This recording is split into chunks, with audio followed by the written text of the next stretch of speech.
Hi, this is your Swapnil Bhartiya, and we are here at Open Source Summit in Vienna, Austria. And we have with us once again Dirk Hohndel, Head of Open Source Program Office at Verizon. Dirk, it's great to have you back on the show. Thank you, Swapnil. I always like talking to you. Yeah, and I like talking to you. We talk at Seattle, in Seattle, at the open source event. So, of course, there's a lot to talk about. A lot of things have changed, a lot of things have not changed. One thing is, for these events, is that your discussion with Linus, and as he also said that he's not a very good public, so he always wants somebody so that if it's bad, he can blame it on you. If it's good, that his answers are good. So, talking about your discussion with him today, what was this all about? I mean, it's our usual Q&A that we like to do at these events, and I think it was a little unusual in that he happened to have done a kernel release just yesterday. So we were really at the release point, so we were able to talk about the merge windows starting. We talked a little bit about what is interesting in the kernel right now, a lot about Rust, memory safe languages, and some of the struggles that the people working on Rust for Linux are facing. And we talked more about the larger problem of an aging developer base, maintainer burnout, and topics around that. So I would say we've done this many times, and sometimes to me it feels they're always the same, but they're always different. And that's what I'm trying to achieve, to always have slightly different questions, slightly different arc of the conversation, to keep it fresh for the audience. And the reason I asked that question was to kind of carbon date you, that how long you have been involved with this community. So if you can also just talk about, I mean, we have talked a lot, but as you said, to fresh this, just to talk to the people, new folks who have been in this field new, they do know who is Dirk, that his association with Linux and open source is not recent. So I've been doing open source for about 36 years. 33 years ago, I saw Linus's announcement of starting that little hobby project of his that you may have heard of. And pretty soon after that, I got engaged. So around kernel 0.11 in November of 1991. And so it's almost 33 years now. And I have done a lot in other projects up and down the stack. I maintained x86, so the X window system for Linux and many other OSs for a while. I've been involved in a lot of projects, both from the corporate side, from the companies that I happen to work with, but also personally. I maintain a few projects right now. SubSurface, a dive-log program that actually Linus started. I have an ADS-B feeder image for plane tracking that I maintain. So I've done nothing but open source all my adult life, basically. And so if you look at those early days, I do remember we were even trying to define definitions where, FSF came up and OSI GPL version 3 happened, At that time, there were a lot of, concerns about not only the creator of open source code base, but also users that should have equal rights. And when we fast forward to today, how much contrast do you see, or how much you're saying, hey, we are on the right path? So, I mean, the biggest change really is that even 20 years ago, 2004, 5, 6, we still spent a lot of time talking about, should you be using open source? Is Linux a viable option? Should you engage? Is it okay for a company to contribute? A lot of conversations about is this okay? You go back another 10 years to the 90s, most companies wouldn't consider using Linux. I still remember when in 98 or 9, Oracle announced that they would port the database to Linux, which was such a weird thing to happen for an enterprise piece of software to be ported to this hobby OS. So in the early days, it was a lot more about showcasing that this is indeed interesting and viable technology, and that this is not just random software that you pick up somewhere, but that you can build a business around that. And that really changed in the noughts. So from the Red Hat go public, from the big investment by IBM, the big investments by Intel, by a lot of other companies in that space, Google obviously, a lot of companies really gave open source credibility. And by, say, 2010, this wasn't really a question anymore that we talked about. We talked much more about specific use cases. So Yes, the kernel, yes, maybe in the database space, obviously the LAMP stack, so Linux, Apache, MySQL, PHP, a lot of that. But over the years, this has expanded in ways that no one would have expected. Today, when you talk about cloud computing, a lot of this infrastructure is obviously open source. Kubernetes, OpenStack. The commercial players in that space are almost relegated to being an afterthought. And we see this in a lot of other areas. The programming languages that we use today for development are almost all based on open source technologies. Git is the one and only source code control system that people use. It's baked into everything. So we have really seen a takeover of a large chunk of this industry by open source technologies, to a point that today the question, should I do open source, basically doesn't come up. It's much more the degree, the type of license, the community that you want to work with. Where is that value line? Where do you do proprietary things versus open source? There are a lot of players, they start with open source, and then as they progress in the journey, they struggle in the market, whatever reason, I mean, marketing, that is a tough, for the proprietary, that has nothing to do with open source in general, but they kind of switch the license. So how do you see this problem early days when the companies, we have to go and tell why you should do, educate them, and now companies who were saying they are switching away? Yeah, so we went from having to convince people that open source is viable to people, especially VC funded startups, using open source as a tool to get traction in the market and to gain users, and then doing a bait and switch, switching away from an open source license to a license that is maybe shared source, sometimes even completely proprietary, but generally not in the same spirit of what open source is all about. So they have created a user base based on that incorrect perception that this is an open source project, and then they turn around and say, haha, now you depend on us, now you need to pay us. Which is something that I obviously don't feel good about and that I have criticized. A lot of the reason why companies do that is this fundamental misunderstanding that open source is a business model. The idea is I have an open source idea, I create a project, somehow money appears and I be rich. And that's not how it works. And you have to have a value proposition that goes beyond, I do this piece of software in open source. You need to understand where your value line is, where you create something that a customer wants to give you money for, and how you avoid ending up competing against companies that you have no way of competing with simply based on scale. And one of the reasons why many of the early bait and switch happened was there was companies that thought my business model is that I'm going to host this software and my customers are going to pay me for the hosted version. But of course, the idea that you can out Amazon and can compete with AWS in that, that's not going to work. And a lot of companies learned the hard way that this is not a way to create a business. On the flip side, you see companies like Percona, for example, that create value around open source projects. Red Hat, that created this whole model of selling the distribution and the service and the support. Similarly, SUSE. You see other companies that build software stacks that are grounded in open source and then have certain features, certain capabilities that they add on as proprietary software. There are a lot of models how you can create a sustainable business on top of open source. But a lot of the companies don't do that. And that's how we end up in this space where it feels like every other month we have another one that decides to turn away from the open source license that they started out with and that made them successful. I sometimes hear that it's really hard to build a company around open source, which I feel kind of myth. Even in proprietary space or a regular company, it's hard to create a business.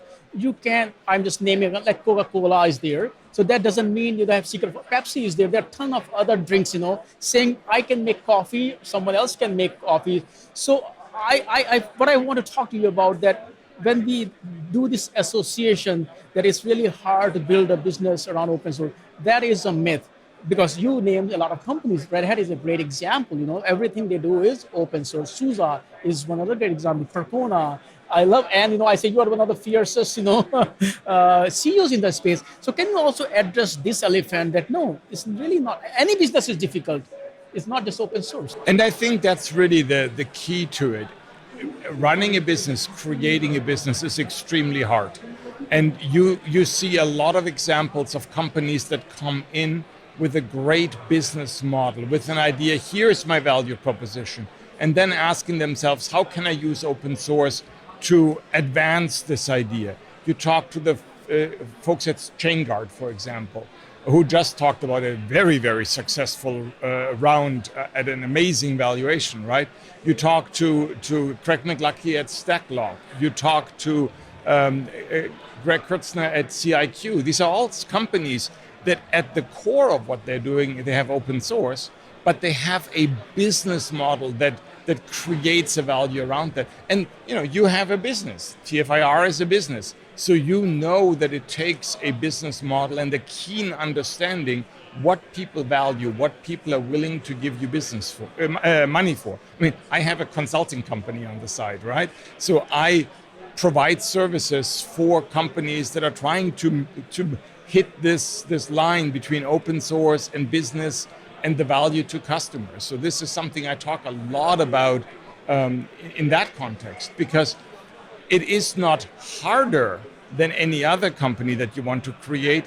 It is, however, hard. There isn't an automatic, put in open source, a miracle occurs, money arrives. That's not how it works. If you look at some of big players who are in this space, they actually tread very carefully. Whenever I talk to a company like AWS, everything, they are very careful when they are committing to open source. They cannot bait and switch that easily as smaller companies can. So can you also talk about, when you look at companies like Verizon, how do you folks approach open source? Because your open source has to be sustainable. Your open source cannot just fade away tomorrow because your brand is at stake. Yeah, so we take the evaluation of open source components that we use very seriously. And we look at them basically from three perspectives. Obviously, license compliance. You need to be able to actually use the software in the way that you use it. You need to fulfill all of the conditions of the license. The second one, also very obvious, is security. That's something that everyone thinks about, CVEs or other, pen testing, whatever you do, making sure your software stacks are updated. That's, I think, table stakes. But what we really look at is the idea of viability. Is this a component that is actually the right component to use in this scenario? The things that we do at Verizon are a pretty stunning scale. This is a company that does things in a scale that very few people really wrap their minds around. We have 65,000-ish data centers. Every cell tower is a data center. So whatever you do needs to be done in a way that it can scale to that level. So we look at software that we want to use in our products as something that needs to be able to sustain that, something that needs to have a healthy community around it, something that needs to have an understanding of security, of many of the engineering disciplines that you want to see. You want to see some diversity, as not diversity in the DEI sense, that as well maybe, but diversity in the who are the contributors. Having a project that has only contributors from one company can put you in a very awkward situation. Obviously, the bait and switch problem, but also what if that company goes under? What if that company changes their focus? How can you sustain that versus if you have a project with a diverse contributor community, you will continue to see people working on that. So there is a very broad set of criteria that we use to evaluate whether a component is the right one to use or not. Which also brings me to the point of sustainability of open source. Let's also use the examples that we used in earlier, Red Hat, SUSE, Canonical. Most of their products or projects are open source, but they are internal open source. They are not hosted at any neutral foundation like Linux Foundation or whatever else. But then, once again, their reputation is at stake. They have that culture in there. So how would you not only define, but also to ensure like their code like kernel, which is like once again very very old, they are still open source, they're going strong. So what is the right approach for the sustainability of open source? So I think it's really important to realize that even the really big names in this space still very often look for neutral third parties to host their projects. We saw this morning the announcement from AWS that they're moving OpenSearch into the Linux Foundation. And we see this with Red Hat and SUSE and Canonical, that a lot of the things that they work on still are hosted by an independent foundation. Yes, these companies are kind of beyond doubt and people trust them, but still, even in those circumstances, it's often easier to have an independent third party host your project because that gives you credibility, that makes it easier for your competitors to work with you, that makes it easier to avoid more fragmentation in this space. So I think this is something that we'll continue to see more of, that the independent foundations will be a key part of what makes projects successful.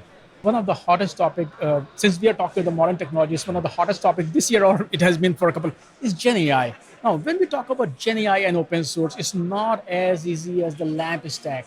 Of course, the software part is the easiest one, but we are looking at models, frameworks, and the most important thing is data. We were having this discussion before also that a whole open source movement started with the copyleft versus copyright. Then Creative Commons came, which further dictated that you can use my work maybe for non-commercial, or I give you explicit permission that you can or cannot use. So how do you look at open source and AI, Gen AI? So, I mean, there is obviously that part of the AI space, the large language model space. I question the use of intelligence here. But in that space, the code that is being used is very often under open source licenses. So we've seen some of the large companies post their versions. We've seen research projects under open source licenses. But as you said, the value of these large language models is in the model and in the training data.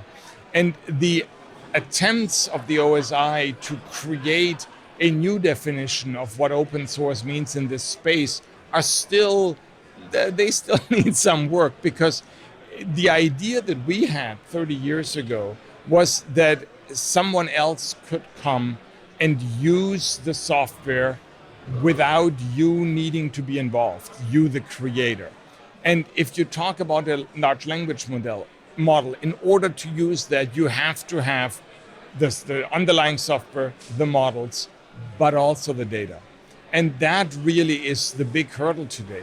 And one of the things that I find so frustrating in this space is that we have on the record some of the large players basically say, if I can't violate everybody's copyright and simply scrape the internet, I can't make money.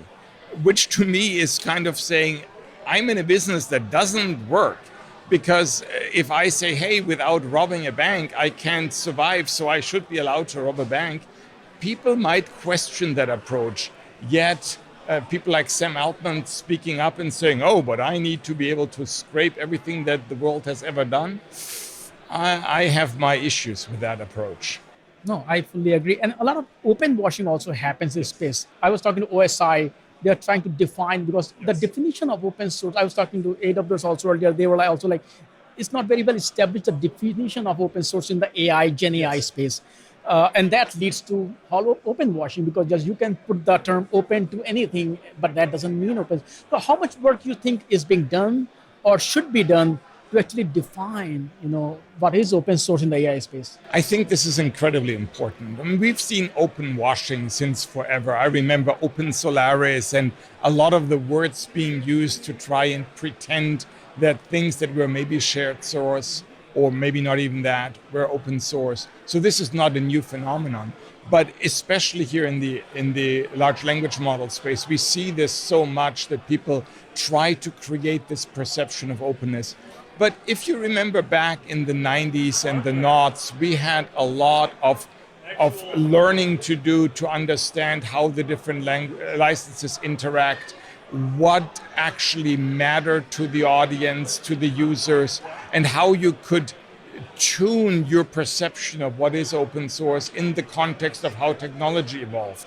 So the AGPL is a response to the idea that you have software as a service where the copyright by itself doesn't work because you don't distribute the software.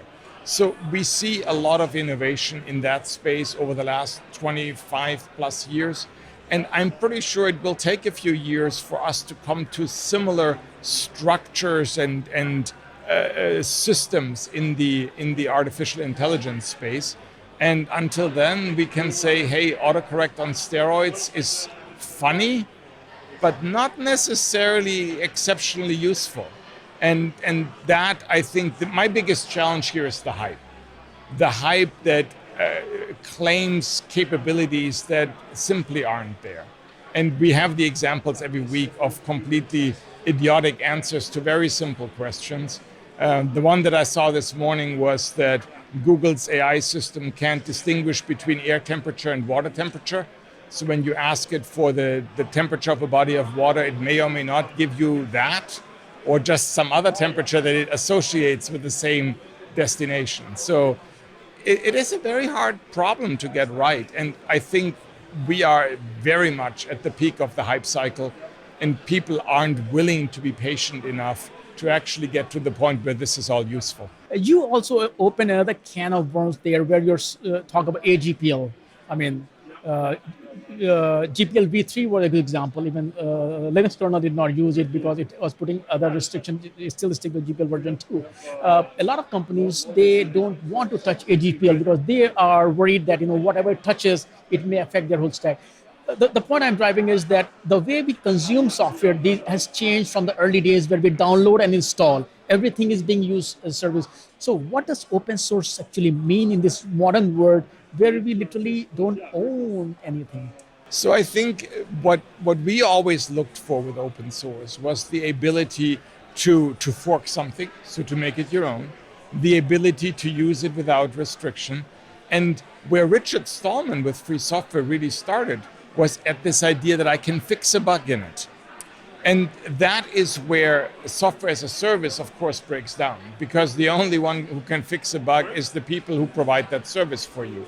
And AGPL was a way to allow you as a user of such a software stack to still get access to it, so you could fork it and you could use it without restrictions.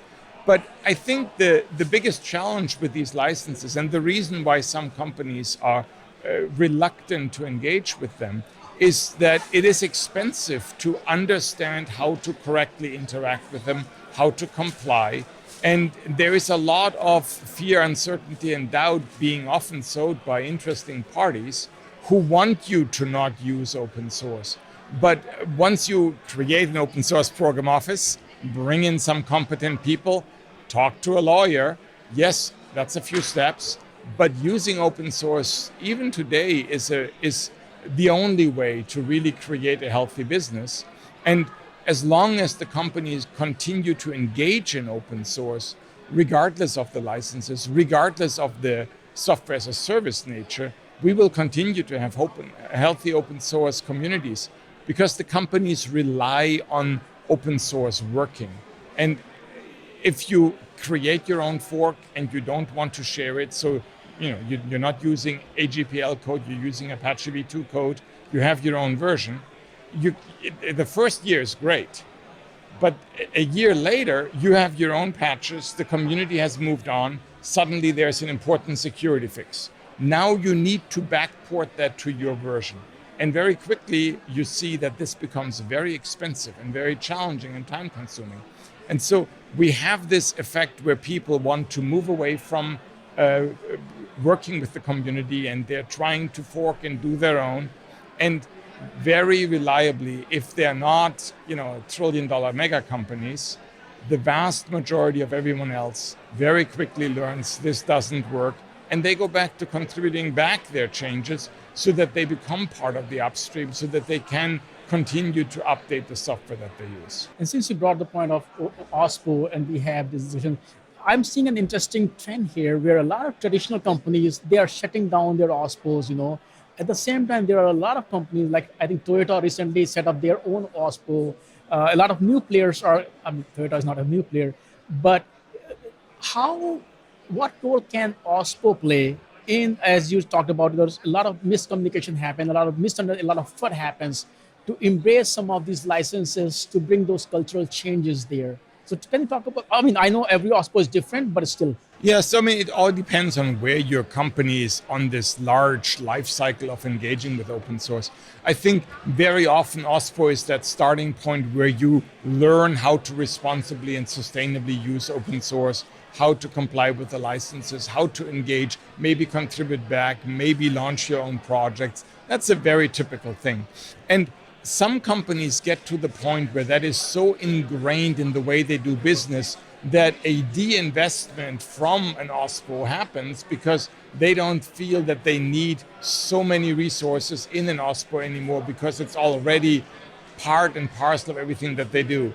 I expect some of them will regret that, but time will tell.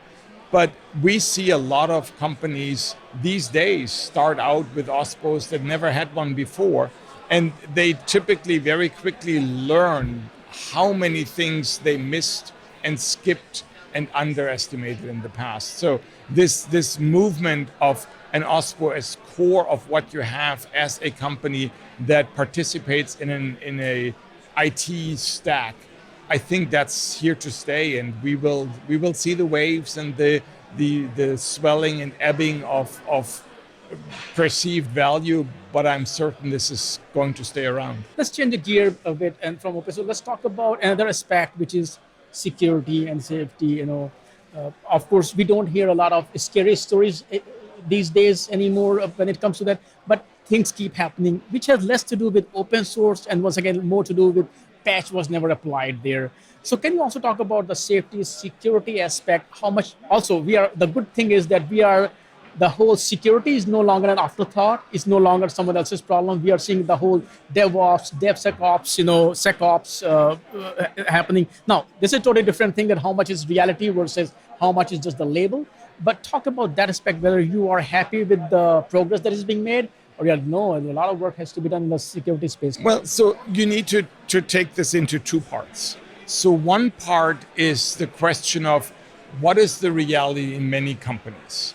Are you actually staying on a current version of your software stack, or are you running something that you installed 10, 15, 20 years ago and you just keep running it, assuming it's fine? So it's these bad practices that open you up to massive risk, and that many companies will learn to really, be very sad about in the future. But assuming that a company actually follows good practices, so keep their software stacks patched, stay on current versions of the component, engage with the community. The other part is how trustworthy is the software that you're using.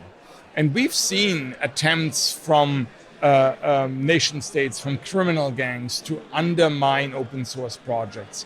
And they come in many different flavors. There is the ever-present typo squatting in the large repositories where they create malware packages that are one letter off from a well-respected, frequently used package. And there is statistics of tens and thousands of downloads of these malware packages. And the registries are more and more trying to actually directly combat them and shut them down at the source. We see situations like what happened with XZ, where nation states try to infiltrate projects and bring in malware that way. And we haven't seen a lot of instances, which kind of makes me nervous, because there's no way that XZ was the only one. So where else are there backdoors installed that we don't know about? And a big part of this here is to create a healthy trust infrastructure within the projects, but also between the projects. If your project relies on certain other projects that you bring in, that you tie to, you absolutely have to have an eye on these projects and understand how they work. Is this a single person doing this as a hobby? Is this a healthy community? It brings us back to what I talked about earlier with viability. That is really a conversation that you have to have. And if you talk to Craig McLuckie at Stacklog, that is something that they really focus on. This idea of how do you create this trust framework? How do you measure that? I know that the Linux Foundation is working on measures to make this available in a much larger scale for the Linux Foundation projects. So this question of the safety of the open source supply chain is something that we will be talking about for many, many years. And there are no simple solutions. There is no one trick that will solve it. It's all about the community, all of us working together, paying attention, and most importantly, the companies that are relying on open source being willing to invest not just into the big names, not just into PyTorch and Kubernetes and Linux, but into all these other projects that they rely on every day in their business. Dirk, once again, thank you so much for joining me today and talk about this important topic to open source. As usual, it was great talking to you, and I look forward to our next discussion. Thank you. Swapnil, always a pleasure. Thanks you for inviting me, and I look forward to seeing you at the next conference, which I'm sure we will.